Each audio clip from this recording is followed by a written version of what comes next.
Shabbat Shalom. This week's parsha is Ki Savo. Thou shalt take of the first of all the fruit of the ground, which thou shalt bring in from thy land, that the Lord thy God giveth thee.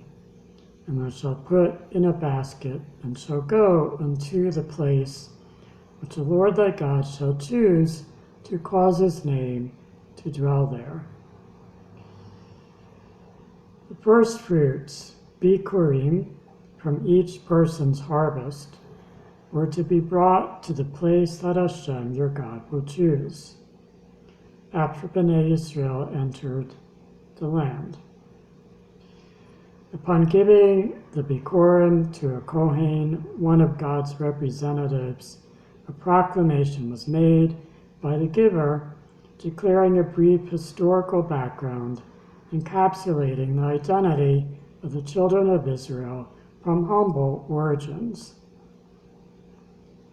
And thou shalt speak and say before the Lord thy God, a wandering Aramean was my father, and he went down into Egypt and sojourned there, few in number, and he became there a nation great, mighty, and populous. Deuteronomy chapter 26, verse 5. My father, Yaakov, who was for a while a wandering lost person without a home of his own, was not at the time able to establish a nation deserving or fit to inherit this land, as mentioned in commentary by Sephorno. Jacob, the father of the 12 tribes of Israel, began his endeavors to establish a family and vocation as a wandering Aramean, having left home to find a wife. Yet he went out into the world without anything of value, not even a dowry. After 20 years of working for Laban, he set out to his home country. From there, he and the 70 members of his family were called to go down to Egypt.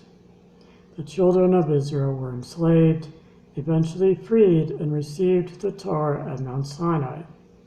Entering the Promised Land would be the culmination of the Exodus. Upon entering the land, to show gratitude, a deep appreciation of Hashem, and the origins of a national identity were acknowledged by each and every individual.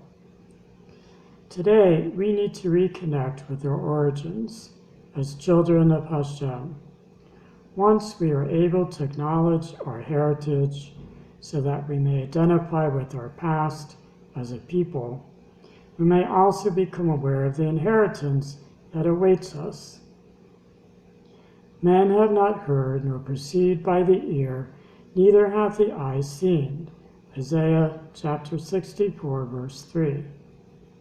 Regarding this verse, Rashi explains that while the sages note that the prophets only spoke in regard to the Messianic era, they are not able to speak of Olam Haba, as mentioned in Barachos 34a. What awaits us in Olam Haba is beyond description, imagination, or even our greatest expectations. Shabbat Shalom.